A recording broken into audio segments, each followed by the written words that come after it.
Hi hello welcome back to the playing 11. So Ramshad, നാളെ Saturday double header ആണ്, രണ്ട് കളിയുണ്ട്. First match afternoon match CSK versus Delhi capitals at Chepauk. Afternoon match ആണ്, spin പിച്ചാണ്.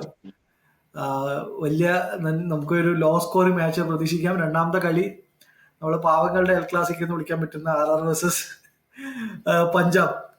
കാരണം ഞാൻ എന്തുകൊണ്ട് മെൻഷൻ ചെയ്തെന്ന് വെച്ചാൽ വേറെ ഒന്നും കൊണ്ടല്ല, എപ്പോഴും പഞ്ചാബും RR കളിക്കുന്ന സമയത്ത് നല്ലൊരു മാച്ച് കാണലുണ്ട്. കാരണം രാഹുൽ തിവാട്ടിയുടെ ഒരു ഇന്നിങ്സ്, സഞ്ജുയുടെ ഒരു സെഞ്ചുറി. കാരണം എപ്പോഴും ഒരു ഹൈ സ്കോർ ഗെയിം ആയിരിക്കും, ഒരു ലാസ്റ്റ് ഓവർ ഫിനിഷ് ആയിരിക്കും പഞ്ചാബ് RR കളി നടക്കുന്ന സമയത്ത്. എപ്പോഴും ഒരു ത്രില്ലിംഗ് എൻകൗണ്ടർ ആണ് ഈ രണ്ട് ടീമും ഏറ്റുമുട്ടുന്ന സമയത്ത്. സോ നമുക്ക് ഫസ്റ്റ് മാച്ചിലോട്ട് പോവാം. CSK versus Delhi Capitals. So എന്താണ് അതിനെ കുറിച്ച് പറയാനുള്ളത്? നാളത്തെ ഇപ്പം ഡൽഹി നല്ല ഫോമിലാണ്. അതെ, CSK ആണെങ്കിൽ ഒരു 50-50 ടീമായിട്ടുണ്ട്. കളിക്കുന്നുണ്ട് എന്നാ കളിക്കുന്നില്ല, ആ ഒരു ലെവലിലാണ് ഇപ്പൊ അവരുടെ മത്സരങ്ങൾ കാണുന്നത്. അപ്പൊ എനിക്ക് തോന്നുന്നു എനിക്കിതില് ഡൽഹിക്ക് തന്നെ അഡ്വാൻറ്റേജ് ഉണ്ട് ഈ സീസൺ വെച്ച് നോക്കുന്ന സമയത്ത്. ഡൽഹി ഒന്നുകൂടി ബാലൻസ്ഡ് ടീമാണ്. കാരണം നാളെ ആഫ്റ്റർനൂൺ മാച്ച് ആണ്, പിച്ച് ഡ്രൈ ആയിരിക്കും. സ്പിന്നിന് ഏറ്റവും അനുയോജ്യമായിട്ടുള്ള ഒരു സ്റ്റേജ് ആയിരിക്കും നാളത്തെ ഗെയിം. ഈ ഒരു സൈഡ് നൂർ അഹമ്മദ്, അശ്വിൻ, ജഡേജ കളിക്കുന്നുണ്ട്. അശ്വിന് ഈ കഴിഞ്ഞ കളികളൊന്നും ഫോമാൻ കഴിഞ്ഞിട്ടില്ല. ഒരുപാട് വിമർശനങ്ങൾ വരുന്നുണ്ട്. അശ്വിനെ ബെഞ്ചിലിരുത്തണം, അൻഷുൽ കമ്പോജി കളിപ്പിക്കണം എന്നല്ല പറഞ്ഞിട്ട് വരുന്നുണ്ട്. ജഡേജയ്ക്കും ബൗളിങ്ങിൽ വലിയ എഫക്റ്റീവ് ആയിട്ടില്ല. നൂർ അഹമ്മദ് മാത്രമാണ് അവരുടെ സ്റ്റാൻഡേർഡ് ബൗളറായിട്ട് നിൽക്കുന്നത്. പക്ഷെ ഇപ്പുറത്ത് വരികയാണെന്നുണ്ടെങ്കിൽ ഇവിടെയും ക്വാളിറ്റി ആയിട്ടുള്ള രണ്ട് സ്പിന്നേഴ്സ് ഉണ്ട്, അക്സർ പട്ടേലും കുൽദീപ് യാദവും. അതായത് കുൽദീപ് ഫോമിലുമാണ്. സോ ഏത് ബാറ്റിംഗ് നിരേനെയും വെട്ടി വീഴ്ത്താൻ പറ്റിയ രണ്ട് ബൗളേഴ്സ് ഇപ്പുറത്തും ഉണ്ട്, ക്വാളിറ്റി ആയിട്ടുള്ള രണ്ട് സ്പിന്നേഴ്സും ഉണ്ട്. CSKയുടെ ബാറ്റിംഗ് വരികയാണെന്നുണ്ടെങ്കിൽ ഈ നിലവിലെ IPL ഏറ്റവും ശോകം ബാറ്റിംഗ് ആയിട്ടാണ് CSK പോകുന്നത്. കാരണം നാളെ ഗുജറാത്ത് കളിക്കുന്നില്ല. ആ ഒരു സ്പെക്കുലേഷനും കൂടി ഉണ്ട്. ഞാനിട്ട് വരാൻ അങ്ങനെ ഒരു സ്പെക്കുലേഷൻ പെട്ടെന്ന് എയറിൽ നിൽക്കുന്നുണ്ട്. എനിക്ക് എവിടുന്നാണ് ആ ന്യൂസ് പുറപ്പെട്ടതെന്ന് എനിക്കറിയില്ല. ബട്ട് എല്ലാ സൈറ്റുകളിലും എല്ലാവിടെയും ഈ റൂമേഴ്സ് ഇങ്ങനെ കളിച്ചുകൊണ്ടിരിക്കുന്നുണ്ട്. നാളെ ഋതുരാജ് ചെറിയ നികളാണ്, കളിക്കില്ല. And MS Dhoni will lead CSK എന്നാണ് നാളത്തെ ഒരു റൂമർ വരുന്നത്. സോ വീണ്ടും ചെന്നൈയിലെ തട്ടകത്തില് ധോണി നയിക്കുന്ന ഒരു മത്സരം, മേ ബി അത് ലാസ്റ്റ് ടൈം ചെന്നൈനെ നയിക്കാൻ വേണ്ടി ധോണിയുടെ ഒരു മത്സരം എന്നൊക്കെ പറഞ്ഞ് ഇങ്ങനെ വരുന്നുണ്ട്. എനിക്കറിയില്ല. അതില് ഇൻട്രസ്റ്റിംഗ് ആയിട്ടുള്ള കാര്യം എന്താണെന്നറിയോ? അതായത് ഈ ബാറ്റിംഗ് നമ്മൾ പറഞ്ഞ ഏറ്റവും വീക്കസ്റ്റ് ബാറ്റിംഗ് ആണ് ഇപ്പൊ നിലവിൽ CSKക്ക് ഉള്ളത്. ഒരു 150 പോലും ഭയങ്കര സ്ട്രഗിൾ ചെയ്തിട്ടാണ് ആ ടീം സ്കോർ ചെയ്യുന്നത്. അങ്ങനത്തെ ഒരു ടീമില് ഫോമിലുള്ള ഏക ബാറ്റർ ഋതുരാജ് ഗായിക്വാദാണ്. ആ ഗായിക്വാദ് ടീമിൽ ഇല്ല, നികളാണ്, അല്ലെങ്കിൽ അതിന് പകരം MSD ആണെന്ന് പറയുമ്പോ ഋതുരാജ് കളിക്കാനില്ലാത്തതിലല്ല വിഷമം. അങ്ങനെ ഫാൻസുകാർക്ക് അങ്ങനെ ഒരു വിഷമമൊന്നും കാണുന്നില്ല. ധോണി ക്യാപ്റ്റൻ ആവുന്നുണ്ടല്ലോ എന്നുള്ള കാര്യത്തിൽ കുറെ ആൾക്കാർക്ക്, എല്ലാവരും അല്ല, കുറച്ച് ആൾക്കാർക്ക്, കുറച്ച് കൂടുതൽ ആൾക്കാർക്ക് അങ്ങനെ ഒരു തോന്നലും അങ്ങനെ ഒരു സെലിബ്രേഷൻ എല്ലാം കാണുന്നുണ്ട്. സോ ഋതുരാജ് നാളെ കളിക്കുന്നില്ല എന്നുണ്ടെങ്കിൽ എന്താ പറയാ, CSKയുടെ ഒരു 25% സാധ്യത അതിൽ തന്നെ കുറഞ്ഞു എന്നാണ് ഞാൻ വിശ്വസിക്കുന്നത്. നിന്റെ അഭിപ്രായം എന്താണ്? അത് തന്നെയാണ്. ആകെ കഴിഞ്ഞ കളി ഫോമായത് ഋതുരാജ് മാത്രം. കഴിഞ്ഞ 2 കളികൾ കളില്ല എന്ന് പറയുമ്പോ തന്നെ ടീമിലെ സ്ട്രെങ്ത് കുറഞ്ഞില്ലേ. ഇനി അവർക്ക് ഓവറായിട്ട് ഡിപ്പെൻഡ് ചെയ്യേണ്ടി വരും. രജിൻ രവീന്ദ്രയെ ഡിപ്പെൻഡ് ചെയ്യേണ്ടി വരും. രജിനാണ് പിന്നെ ഒന്ന് ടച്ചിലുള്ള പ്ലെയർ. ബാക്കിയുള്ള ആൾക്കാരൊക്കെ ഔട്ട് ഓഫ് ഫോം ആണ്. എനിക്ക് തോന്നുന്നു നാളെ ദീപക് കൂടെ ഒരു ചാൻസ് കൂടെ കിട്ടും. എനിക്ക് ഋതുരാജ് ഇല്ലെങ്കിൽ വേറെ മാറ്റി ഇറക്കാൻ ആരുമില്ല, കൂടെ തന്നെ ഇറങ്ങേണ്ടി വരും. പിന്നുള്ളത് ഡെവൻ കോൺവേ ആണ്. കോൺവേ ഇറക്കുന്ന സമയത്ത് അവർക്ക് വേറൊരു പ്ലെയറെ സാക്രിഫൈസ് ചെയ്യേണ്ടി വരും.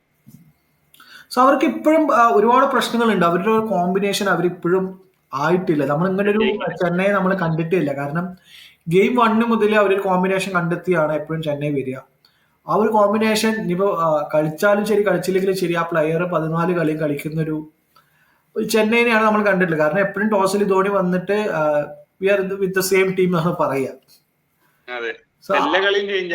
ഇത് എല്ലാ കളിയും ചേഞ്ച് ആണ്. ബാറ്റിംഗ് ഓർഡർ ഷഫ്ലിംഗ് ആണ്. ഓപ്പണിംഗ് നമ്മൾ പ്രതീക്ഷ ഓപ്പണിംഗ് അല്ല. ഋതുരാജ് ആണ് നമ്പർ 3 വരുന്നത്.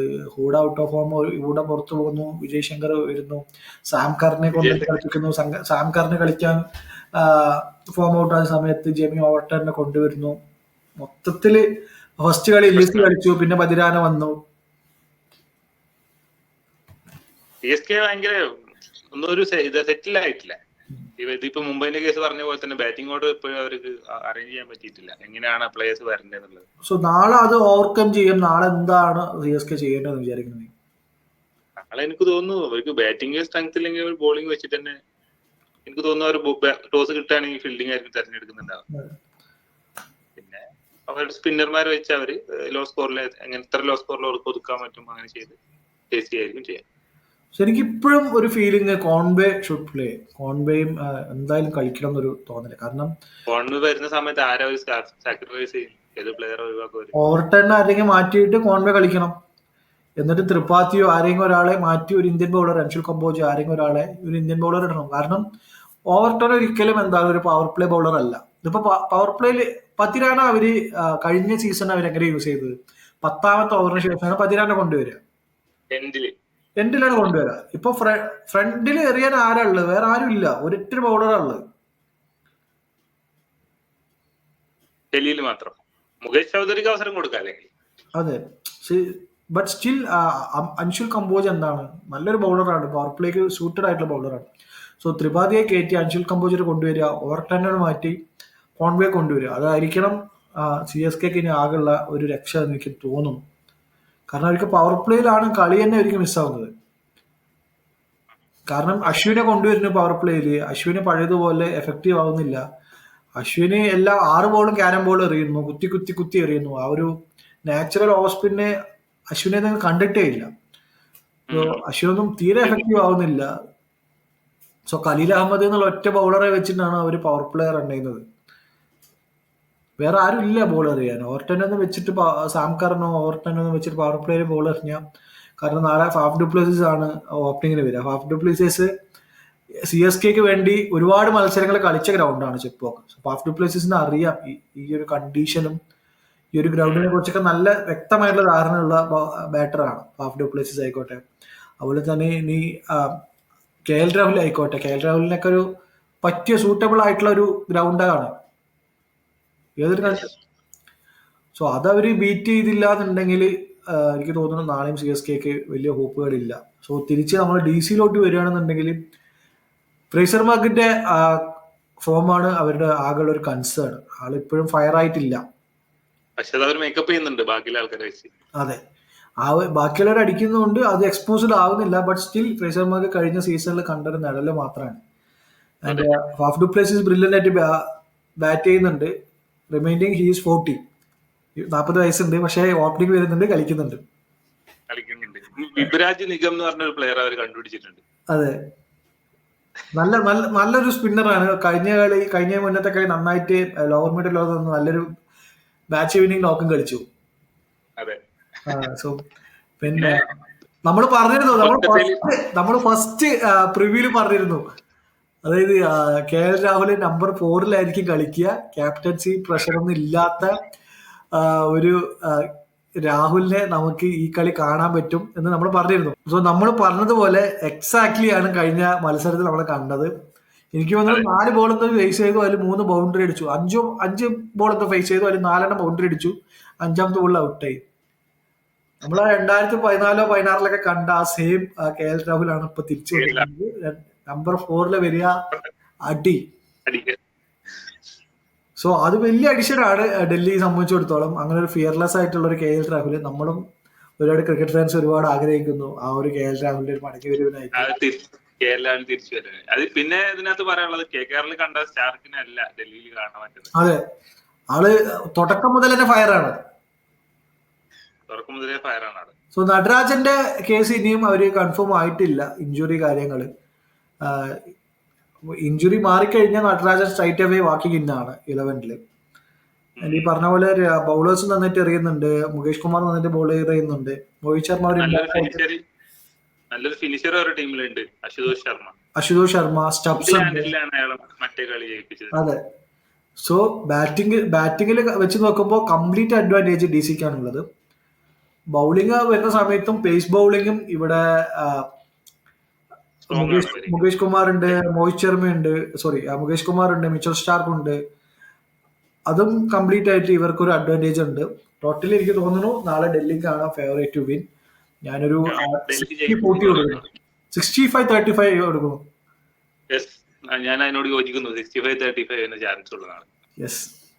സോ നമുക്ക് അടുത്ത മത്സരത്തിലോട്ട് പോവാം. Punjab versus RR. Punjab versus RR. മുള്ളൻപൂരിലാണ് മത്സരം നടക്കുന്നത്. പഞ്ചാബിന്റെ ഹോം ഗ്രൗണ്ട് ആണ്. പഞ്ചാബിനെ വെച്ച് പറയുമ്പോഴേ പഞ്ചാബ് മുന്നേ കണ്ട സീസണിലെ പഞ്ചാബേ അല്ല. ശ്രേയസ് അയ്യരുടെ കീഴില ടീം മൊത്തം മാറിപ്പോയി. ഭയങ്കര അഗ്രസീവായിട്ട് കളിക്കുന്ന ടീമായി പോയി. അതെ, മൊത്തം അഴിച്ചുപടിയായി. കാരണം ബോളിങ്ങിലാണെങ്കിലും ബാറ്റിങ്ങിലാണെങ്കിലും അവര് കംപ്ലീറ്റ്ലി അതെ. സോ അവര് ടീമായി മാറി. പുതിയൊരു ഓപ്പണറെ കൊണ്ടുവന്നു, നമ്മൾ പ്രിയൻ ഷാരിയ. ആള് ഡൊമസ്റ്റിക്കില് എനിക്ക് തോന്നുന്നു സമത്തിലാണ് തോന്നുന്നു 6 ബോൾ 6 സിക്സ് അടിച്ചൊരു ഓപ്പണറാണ്. സോ ആളും ഒരു ബ്രില്യൻ്റ് ആയിട്ട് പെർഫോം ചെയ്യുന്നു. സിമ്രജിത് സിംഗ് പണ്ട് മുതലേ ആ ഒരു ടീമിന് വേണ്ടി കൺസിസ്റ്റന്റ് ആയിട്ട് പെർഫോം ചെയ്യുന്ന ഒരു പ്ലെയർ ആണ്. ശ്രേയസ് അയ്യർ നമ്മൾ പറഞ്ഞു പീക്ക് ഓഫ് ഹിസ് ലൈഫാണ് ശ്രേയസ് അയ്യറുടെ ഫോം. ഓപ്പൻസി ആയിക്കോട്ടെ ബാറ്റിംഗ് ആയിക്കോട്ടെ ആള് ബ്രില്യന്റ് ഫോമിലാണ്. ഷോർട്ട് ബോൾ ഒന്നും ഒരു പ്രശ്നമല്ല. ഷോർട്ട് ബോൾ ഇട്ട് ഞാൻ പട്ടിക 6 എന്ന് പറഞ്ഞിട്ടാണ് ശ്രേയസ് അയ്യർ നിൽക്കുന്നത്. മാക്സ്വെല്ലിന് സ്റ്റോണിസിനൊന്നും ബാറ്റിംഗേ കിട്ടുന്നില്ല. അതൊരു ഗുഡ് സൈൻ ആണ് ഇവരെ സംബന്ധിച്ചിടത്തോളം. ഇപ്പുറത്ത് നോക്കുകയാണെന്നുണ്ടെങ്കിൽ RRന് കാര്യങ്ങൾ അത്ര ശുഭകരമല്ല. കാരണം കഴിഞ്ഞ കളി ജയിച്ചത് ഞാൻ പറയുന്നു ബാറ്റിംഗ് നിതീഷ് റാണന്റെ സിംഗിൾ ഹാൻഡഡ്ലി ആ ഒരു ടീമിനെ കൊണ്ടുപോയതാണ് കഴിഞ്ഞ കളിയിലെ സ്കോർ. ബാക്കി ഒരു ബാറ്റർക്കും കാര്യമായിട്ട് ഒന്നും ചെയ്യാൻ കഴിഞ്ഞിട്ടില്ല. പക്ഷെ അവർക്കുള്ള അഡ്വാൻറ്റേജ് എന്താന്ന് വെച്ചാൽ നാളെ സഞ്ജു ക്യാപ്റ്റനായിട്ട് മടങ്ങി വരുന്നു എന്നുള്ള കാര്യം. അതെ, പരാഗതി സൈഡ് നമുക്ക് ഒരുപാട് ബ്ലണ്ടേഴ്സ് കണ്ടു. പരിചയക്കുറവിന്റെയൊക്കെ ആവാം, ചെറിയ പയ്യനാണ്. ബട്ട് സഞ്ജുവിലോട്ട് തിരിച്ചു വരുന്ന സമയത്ത് നമുക്ക് എന്ത് ചെയ്യും, ഒരു എക്സ്പെക്ട് ചെയ്യാം ടീമിന്റെ ഫൈറ്റിംഗ് കുറച്ചുകൂടി എക്സ്പെക്ട് ചെയ്യാം. ആൻഡ് ജയ്സ്വാളിന്റെ ഫോം ഇന്ത്യൻ ടീമിനും RRനും കൺസേൺ ആണ്. അതെ, ടച്ചിലേക്ക് വരുന്നില്ല, ഒട്ടും ടച്ചിലേക്ക് വരുന്നില്ല. അതെ, കണ്ട ജയ്സ്വാളെ അല്ല. അതെ, ജയ്സ്വാളിന്റെ ഫോം. RRന് ഏറ്റവും കൂടുതൽ ആശ്വസിക്കാൻ പറ്റുന്നത് ജോഫ്ര ആർച്ചർ തിരിച്ചു വന്നു. അതെ, ഫോമിലേക്ക്. ജോഫ്ര ആർച്ചറിന് പറ്റിയ ഗ്രൗണ്ടാണ് നാളെ മുള്ളൻപൂർ. നല്ല ബൗൺസ് കിട്ടുന്ന ഗ്രൗണ്ടാണ് മുള്ളൻപൂർ. സോ ജോഫ്ര ആർച്ചറിന് നാളെ നല്ലൊരു പെർഫോമൻസ് കാഴ്ചവെക്കുമെന്ന് പ്രതീക്ഷിക്കാം. നിതീഷ് റാണ ഫോമിലോട്ട് തിരിച്ചു വന്നു. റയാൻ പരാഗ് ഇപ്പോഴും പഴയ റയാൻ പരാഗ് നമ്മൾ കണ്ടിട്ടില്ല. ധ്രുവ്ജുലറെ പിന്നെ എനിക്ക് കഴിഞ്ഞ കളി അവര് ശുഭം ഡൂബെ ഇറക്കാത്തതിൽ എനിക്ക് തീരെ യോജിപ്പില്ല. കാരണം ശുഭം ദൂബക്ക് ഒരു കളിയല്ല അവസരം കൊടുത്തു, ഒരു കളി ആ കളി നന്നായിട്ട് ബാറ്റിംഗ് ചെയ്തു. പക്ഷെ കഴിഞ്ഞ കളി ഭാഗ്യത്തിലാണ് രക്ഷപ്പെട്ടത്. ആ ഒരു 20 റൺസ് ഷോട്ട് തന്നെ ആയിരുന്നു. കാരണം ആ ടൈമിൽ ശുഭം ഡൂബിനെ ഇറക്കിയിട്ടുണ്ടെങ്കിൽ ആ മേ ബി ചിലപ്പോൾ ഒരു 20 റൺ അവർക്ക് എക്സ്ട്രാ കിട്ടിയിട്ടുണ്ടാവും. പിന്നെ നമ്മൾ ആദ്യം മുതൽ ഡിസ്കസ് ചെയ്ത കേസാണ് 1 അസരങ്കയുടെ ഇൻക്ലൂഷൻ. അത് അവർ ഒരുപാട് ലേറ്റ് ആയി പോയി. 2 കളി ലേറ്റ് ആയിട്ട് ഇറക്കിയെങ്കിലും അതിനുള്ള റിസൾട്ട് അവർക്ക് ആ കളിയിൽ ഉണ്ടായി. നന്നായിട്ട് ബോൾ എറിഞ്ഞു. അത് ഓഫ് കോഴ്സ് ആണ്, ആള് ടീമിൽ വേണം. സ്പിന്നിംഗ് പിച്ചില് അത്ര നല്ലൊരു ലെഗ് സ്പിന്നർ ഉണ്ടായിട്ട് അവര് ഇറക്കാതിരിക്കാം. ശിവൻ ഡൂബിയെ പോലെ ഒരു സ്പിൻ ഹിറ്റർ നിൽക്കുന്ന സമയത്ത് ആള് 6 അടിക്കുന്നു. പക്ഷെ 6 അടി എന്നാലും ഞാൻ അതേ ലൈനിൽ തന്നെ ബോൾ എറിയും. ഡിഫെൻസീവായിട്ട് ഞാൻ പോകുന്നില്ല, അറ്റാക്കിംഗ് ആയിട്ട് പോകുന്നില്ല.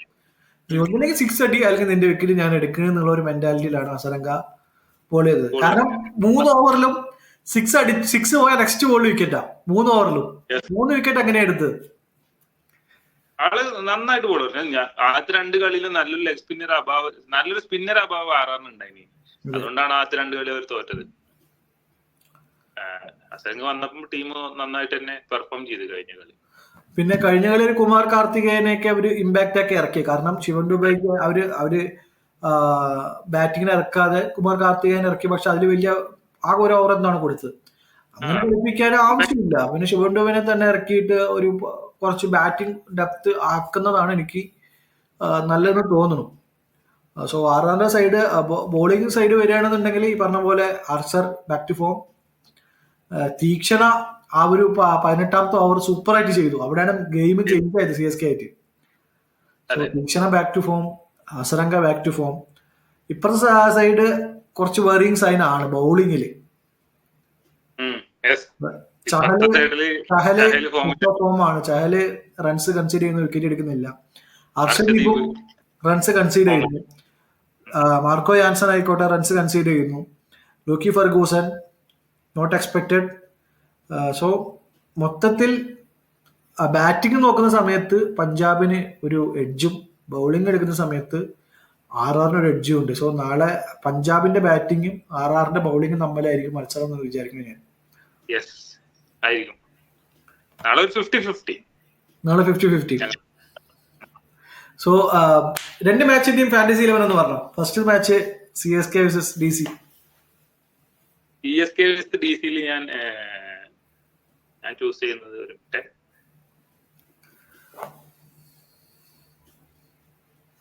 ഞാൻ അക്സർ പട്ടേലിനെ ചൂസ് ചെയ്തു. അഭിഷേക് പൊരൽ, പിന്നെ വിപിൻ രാജ്, ഖലീൽ അഹമ്മദ്, പിന്നെ നൂർ അഹമ്മദ്. ഞാന് കുൽദീപ് സ്റ്റാർട്ട് ചെയ്യുന്നു. കുൽദീപ് നാളെന്തോ രച്ചിൻ കളിക്കുന്നു തോന്നുന്നു. രച്ചിൻ രവീന്ദ്രൻ എടുത്തു. ശുഭം ഡൂബേൻ എടുത്തു. പിന്നെ മുകേഷ് കുമാറിനെ എടുത്തു. നീ ഇപ്പർ സൈഡിൽ നിന്ന് KL രാഹുലിനെ എടുത്തു. അതെ, നാളെ ബ്രില്യൻ ഫോം. KL രാഹുലിന്റെ ഒരു ബ്രില്യൻ ഇന്നിംഗ്സ് ഉണ്ട് നാളെ. Match winning innings. സോ രണ്ടാമത്തെ കളിത്തെ ഒരു ശ്രേയസ് അയ്യർ ഫോമിലാണ്. പിന്നെ ഞാൻ ധ്രുവ് ജുറേലിനെ സെലക്ട് ചെയ്യുന്നു പുറത്തുനിന്ന്. Glenn Maxwell, Hasaranga, Sandeep Sharma. So ഞാൻ ഓപ്പണേഴ്സ് രണ്ടാറിനെ എടുത്തു. ആർ-ആറിന് ജയ്സ്വാൾ ആൻഡ് സഞ്ജു. നാളെ രണ്ടുപേരും ഒരു തിരിച്ചുവരവുണ്ട് ഓപ്പണിംഗ് പെയർ ആയിട്ട്. ഞാൻ അവരെ രണ്ടുപേരും പിക്ക് ചെയ്തു. ഇപ്പർ സൈഡിൽ നിന്ന് പ്രിയൻ ഷാരിയെ ഞാൻ പിക്ക് ചെയ്തു. ദെൻ ബൗളിംഗിൽ ഹസരംഗയെ പിക്ക് ചെയ്തു. ഇപ്പുറത്ത് ബൗളിംഗിൽ നിന്ന് ഹർഷദീപിനെ പിക്ക് ചെയ്തു. യെസ്. സോ അതാണ് നാളെ എന്റെ ഒരു പ്രഡിക്ഷൻ. നാളെ സഞ്ജുവും ഫോം ആവും, KL രാഹുലും ഫോം ആവും. So that's it for today. Thank you Ramsha for joining. So കളിന് ശേഷം നമുക്ക് ഡീറ്റെയിൽഡ് ആയിട്ടുള്ളൊരു റിവ്യൂ നമുക്ക് നോക്കാം. Thank you very much.